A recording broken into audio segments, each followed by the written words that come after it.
প্রিয়ান আসসালামু আলাইকুম, সবাই কেমন আছেন? আশা করি সবাই ভালো আছেন। আমিও ভালো আছি। আবারও চলে আসলাম নতুন একটা ভিডিও নিয়ে, সাফওয়ান ব্লগ থেকে। সাফওয়ানের আম্মু আজকে আলুর চপ তৈরি করব আর পেঁয়াজু তৈরি করব। তার জন্য আলুর চপের জন্য বেসন নিয়ে নিয়েছি।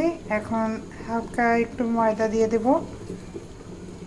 মরিচের গুঁড়া দিয়ে দিলাম, হলুদ দিয়ে দিলাম, এখন একটু রসুন বাটা দিয়ে দেব, লবণ দিয়ে দিয়েছি, এখন একটু খাবার সোডা দিয়ে দেব।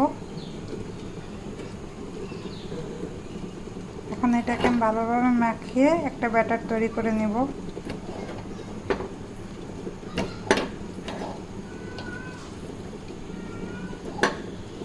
এখন এতে কিছু পানি দিয়ে দিয়েছি, অল্প অল্প করে পানি দিব।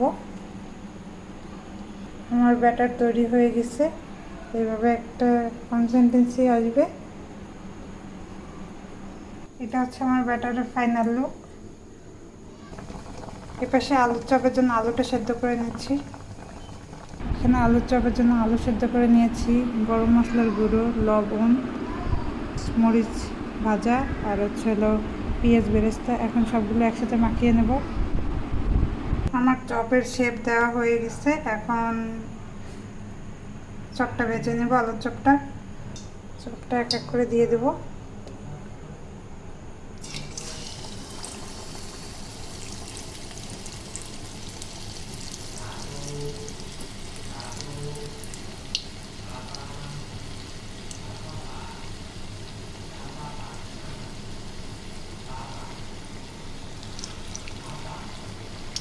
এক এক করে সবগুলো দিয়ে দিয়েছি। এখন ভাজাটা হোক, তারপর উল্টাই দেবো।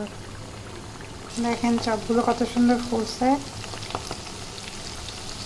একে একে সব আলুর চপগুলো ভেজে নিয়েছি, দেখেন কত সুন্দর ফুলছে। আর এখন পেঁয়াজগুলো ভেজে নেব। পেঁয়াজের জন্য পেঁয়াজুর ব্যাটারটা তৈরি করে নেব। ডালটা বেটে নিয়েছি, এখন পেঁয়াজ কাঁচামরিচ দিয়ে দেব। পেঁয়াজ কাঁচামরিচ হলুদ লবণ সব কিছু দিয়ে দিয়েছি, এখন মাখিয়ে নেব। রসুন বাটাটাও দিয়ে দিয়েছি। পেঁয়াজতে একটু চালের গুঁড়ো দিয়ে দেব, যাতে ক্রিস্পি হয়, ভালো অনেকক্ষণ থাকে ক্রিস্পিটা। আমার পেঁয়াজের এটা মাখানো হয়ে গেছে। এখন পেঁয়াজগুলো ভেজে নিব এক এক করে। এখন প্যানে তেল দিয়ে দিয়েছি, তেলটা গরম হয়ে গেলে পেঁয়াজগুলো দিয়ে দেব। তেলটা গরম হয়ে গেছে, এখন পেঁয়াজগুলো দিয়ে দিচ্ছি।